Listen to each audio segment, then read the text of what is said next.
Olá, turma do quinto ano! Eu espero que esteja tudo bem com vocês. Eu estou com muitas saudades. Porém, é necessário estudarmos um pouco afastado, por causa do problema que estamos passando. Mas logo, logo vai passar. E sejam bem-vindos a mais uma de nossas aulas. E a matéria de hoje será de História. Sejam bem-vindos à nossa aula de História. Vocês estão preparados? Eu espero que sim, hein? Peguem o livro de vocês e coloquem a data na página 312, 313, 314 e 315. Coloquem a data nessas páginas. E o assunto que nós iremos abordar hoje será a religião e o poder dos faraós. Acompanhe a leitura. Nós vamos começar com a página 312. A religião e o poder dos faraós. A religião egípcia era politeísta, isto é, acreditavam na existência de muitos deuses. O mais importante deles era Osíris, mas havia outros deuses, como Ísis, Anubis, Sete, entre outros deuses. Cada um ligado a um aspecto da vida. Muitos desses deuses eram representados com formas meio humanas, meio animais. Vários animais também eram considerados seres divinos, como os gatos. Pela religião, os egípcios explicavam muitos fenômenos da natureza e do universo. Observem, crianças, que além de Ísis, Osíris, Anubis e Sete, haviam outros deuses. Vocês podem pesquisar o nome desses outros deuses. Vamos continuar a leitura. O rio Nilo era para eles um rio sagrado, uma divindade, pois eles percebiam que toda a vida ao redor era possível graças a essas águas. Em homenagem aos deuses, construíram templos administrados por sacerdotes. Nesses templos, guardavam os produtos pagos como impostos.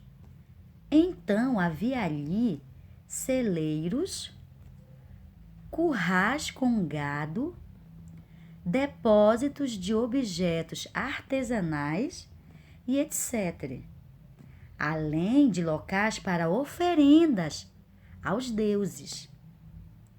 Os sacerdotes, por esse motivo, se tornaram uma camada muito rica e poderosa da sociedade. Observem, crianças, que em homenagem a esses deuses foram construídos templos. E esses templos eram administrados por sacerdotes, que, por sinal, ficaram muito ricos com essa administração. Continuando a leitura. Os faraós no Egito Antigo eram também considerados deuses, filhos do deus Sol, a quem chamavam de Ra. A população devia prestar-lhes homenagens, pagar impostos de tudo que produzissem e aceitar todas as suas condições. O faraó, por intermédio de seus funcionários, fiscalizava a vida dos camponeses e dos artesãos, exigindo trabalho e o pagamento dos impostos. Tinha, inclusive, o poder de açoitá-los, caso não cumprissem com suas obrigações. Esse sistema de governo chama-se governo teocrático, pois se baseia na religião e o governante é visto como uma divindade. Vocês podem observar que os camponeses e os artesãos eram fiscalizados pelos funcionários do faraó. Caso eles não cumprissem com as suas obrigações, com os seus deveres para com os deuses, eles eram castigados. A família do faraó, assim como as pessoas que viviam na corte, os sacerdotes e os altos funcionários, contribuíam à elite, a camada mais rica, que viviam com o luxo e o conforto. Entre eles estavam os escribas, que eram pessoas que aprendiam a ler e a escrever e tinham de anotar os registros e os documentos do governo. O restante da população trabalhava muito, principalmente nas grandiosas obras que o governo mandava realizar, como exemplos, palácios, pontes, diques e os túmulos, que eram as pirâmides. Crianças, observem que os mais ricos eram a família do faraó, os sacerdotes, os altos funcionários, as pessoas que viviam na corte e os escribas.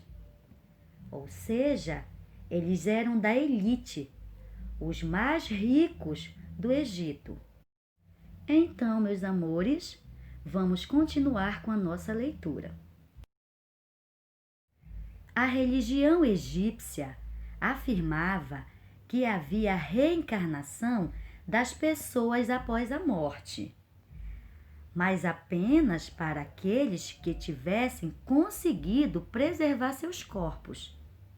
Por isso, tanto os faraós como os membros da elite providenciavam que seus corpos fossem mumificados após a morte e colocados em túmulos, onde também coubessem muito dos objetos e riquezas que possuíssem em vida. Foi assim que os governantes começaram a construir as pirâmides, das quais as mais famosas são as pirâmides de Quéopes, Quéfren e Miquerinos, localizadas na Península de Gizé, erguidas há cerca de 5.000 anos atrás. Observem que os egípcios acreditavam na reencarnação após a morte, mas para isso eles tinham que preservar seus corpos. Mas de que forma era feita essa preservação? Eles faziam essa preservação através da mumificação.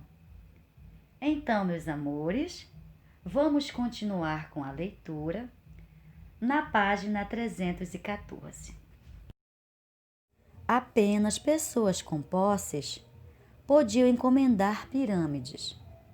Até a atualidade, foram descobertas cerca de 123 pirâmides da época mais antiga do Egito. Entretanto, como havia muitos saques Nessas construções, em época posterior aos faraós, membros da elite passaram a construir túmulos escondidos, subterrâneos, em um grande vale, chamado Vale dos Reis. O Vale dos Reis foram sepultados dezenas de faraós. É o maior tesouro conhecido da humanidade. Ele guarda preciosas tumbas, ricamente decoradas.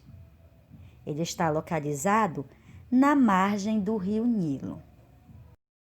Como se dividia a sociedade egípcia?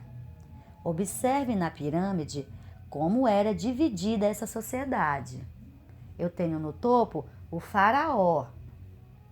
Em seguida, nobres e sacerdotes, soldados, escribas, comerciantes, artesãos, camponeses e, por último, os escravos.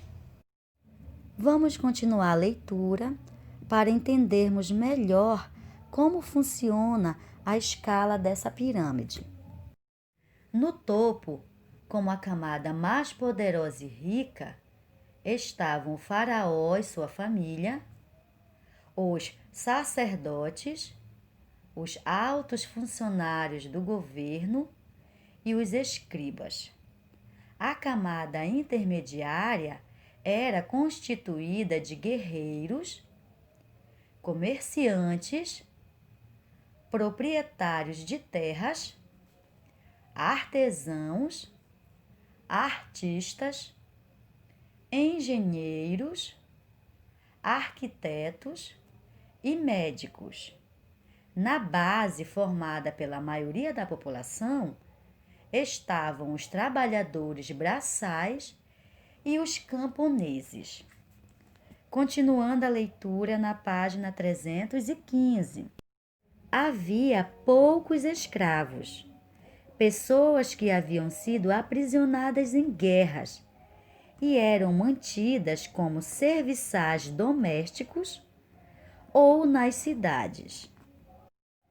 Ao contrário do que se pensava, as pirâmides e as grandes obras não foram construídas por escravos, mas por artesãos, pedreiros e outros trabalhadores contratados, isto é, que recebiam um pagamento pelo serviço.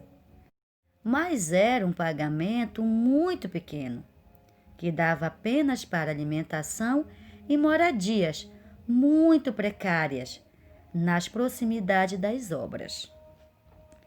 Então, crianças, as pirâmides não foram construídas pelos escravos, como se pensava, e sim pelos artesãos, pedreiros e outros trabalhadores.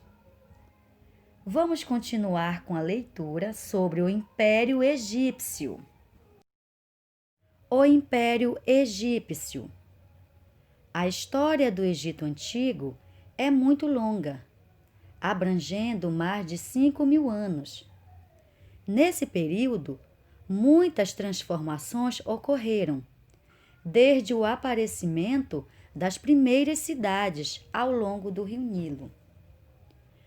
Um fato importante é que pela primeira vez na história se constituiu ali um estado. Inicialmente, as capitais desse estado foram as cidades de Tínis e Mênfis, mas posteriormente a sede de governo transferiu-se para Tebas. Os faraós que se sucederam no poder foram aos poucos expandindo as fronteiras do império e chegaram a dominar regiões fora da África, no Oriente Próximo e na Mesopotâmia. Para isso, submeteram diversos povos ao governo egípcio. Em 525 a.C., O Egito foi conquistado pelos persas, que vinham da região onde hoje é o Irã, e permaneceu sob esse domínio por cerca de 200 anos. Em 332 a.C., toda a região foi anexada ao poder da Macedônia, um país ao norte da Grécia, cujo rei Alexandre Magno conquistou um enorme território que chegava até a Índia. Esse império de Alexandre não durou muito. Acabou dividido e a parte egípcia ficou nas mãos dos Ptolomeus, uma família que descendia de um dos generais de Alexandre. Nessa família nasceu Cleópatra, que reinou no Egito até ser derrotada pelos romanos no ano de 30 a.C. Observe a imagem de uma escultura romana representando o busto de Cleópatra, feita entre 40 e 30 a.C. Então, meus amores, por hoje é só. Resolvam a atividade que será feita no caderno de vocês. Fiquem com Deus e até a próxima aula.